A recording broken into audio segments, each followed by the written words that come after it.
নির্বাচনকে সামনে রেখে রাজারহাট নিউ টাউন কেন্দ্রে বাড়ছে রাজনৈতিক উত্তাপ। তৃণমূল প্রার্থী তাপস চ্যাটার্জির সমর্থনে বিধাননগর কর্পোরেশনের 5 নম্বর ওয়ার্ডে শুরু হয়েছে বাড়ি বাড়ি প্রচার ও জনসংযোগ।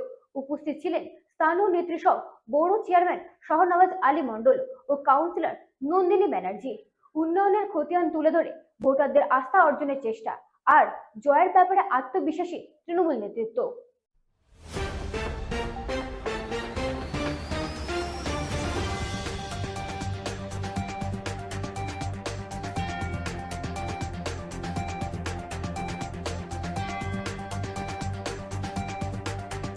আসন্ন বিধানসভা নির্বাচনকে সামনে রেখে রাজারহাট নিউ টাউন বিধানসভা কেন্দ্রের রাজনৈতিক উত্তাপ ক্রমশ বাড়ছে। আর সেই আবহেই তৃণমূল কংগ্রেসের প্রার্থী তাপস চ্যাটার্জির সমর্থনে বিধাননগর কর্পোরেশনের 5 নম্বর ওয়ার্ডে জোর কদমে শুরু হয়েছে বাড়ি বাড়ি প্রচার ও জনসংযোগ কর্মসূচি। এদিন এলাকার বিভিন্ন প্রান্তে সাধারণ মানুষের সঙ্গে সরাসরি যোগাযোগ স্থাপন, তাদের সমস্যা ও চাহিদা শোনা এবং গত কয়েক বছরে উন্নয়নের খতিয়ান তুলে ধরবার মাধ্যমে ভোটারদের আস্থা অর্জনের চেষ্টা করা হয়।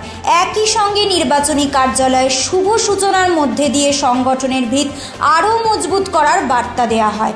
এই কর্মসূচিতে উপস্থিত ছিলেন বড় চেয়ারম্যান তথা টাউন সভাপতি শাহনওয়াজ আলী মণ্ডল, 5 নম্বর ওয়ার্ডের কাউন্সিলর নন্দিনী ব্যানার্জি, জেলা পরিষদের সদস্য আফতাব উদ্দিন সহ স্থানীয় নেতৃবৃন্দ। কর্মসূচিতে ব্যাপক সংখ্যক কর্মী সমর্থকদের উপস্থিতি লক্ষ্য করা যায়, যারা দলীয় পতাকা, ব্যানার ও স্লোগানে গোটা এলাকা মুখরিত করে তোলেন।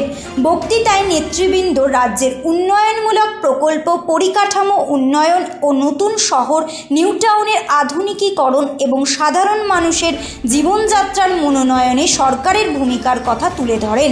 পাশাপাশি বিরোধীদের সমালোচনা করে তারা দাবি করেন, মানুষের সঙ্গে নিবিড় যোগাযোগই তৃণমূল কংগ্রেসের শক্তি এবং সেই কারণেই আসন্ন নির্বাচনের এই কেন্দ্র থেকে বিপুল ব্যবধানে জয়ের ব্যাপারে তারা আশাবাদী।